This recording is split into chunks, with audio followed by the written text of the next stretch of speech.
បើកបោហួលបឿនកំណត់ការបើកខ្នក្នុងលបឿនខ្ពស់ធ្វើឲ្យយើងបាត់បង់ម្ចាស់ការនៅពេលដែលមានឧបសគ្គដ៏ចៃដន្យជាពិសេសនៅលើផ្លូវដន្យជាពិសេសនៅផ្លូវរអិលឬមើលទៅមិនឃើញច្បាស់ឬមើលទៅមិនឃើញច្បាស់ពោលគឺយើងមិនអាចម្ចាស់ការ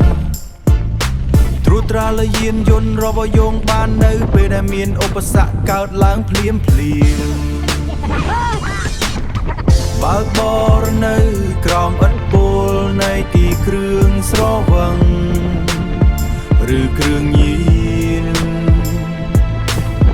នៅពេលអត់ងងុយខ្លាំងហេវហត់ខ្លាំងនិងក្រេវក្រោតខ្លាំង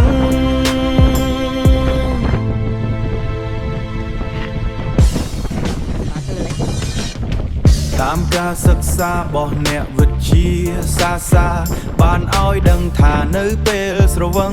ងុយខ្លាំងហើយវហត់ខ្លាំងនិងខឹងក្រេវខ្លាំងខួរក្បាលរបស់ខ្លាំងខួរក្បាលរបស់មនុស្សសម្រេចអ្វីមិនបានឆាប់រហ័ស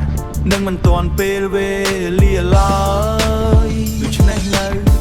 ពេលមានឧបសគ្គកើតឡើងភ្លាមនោះយើងមានការពិបាកនឹងគេចផុតពីគ្រោះថ្នាក់ដោយសារអ្នកបើកបរធ្វើការសម្រេចចិត្តយឺតពេលរីឯសកម្មភាពធ្វើចលនាបញ្ឈានយន្តក៏មានភាពយឺតយ៉ាវដែរ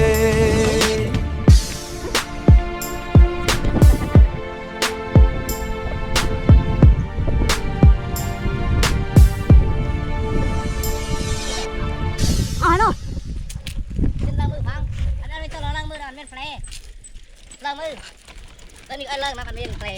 ហក់អីឡើងអេពឹកខីដែរមើលឃើញណា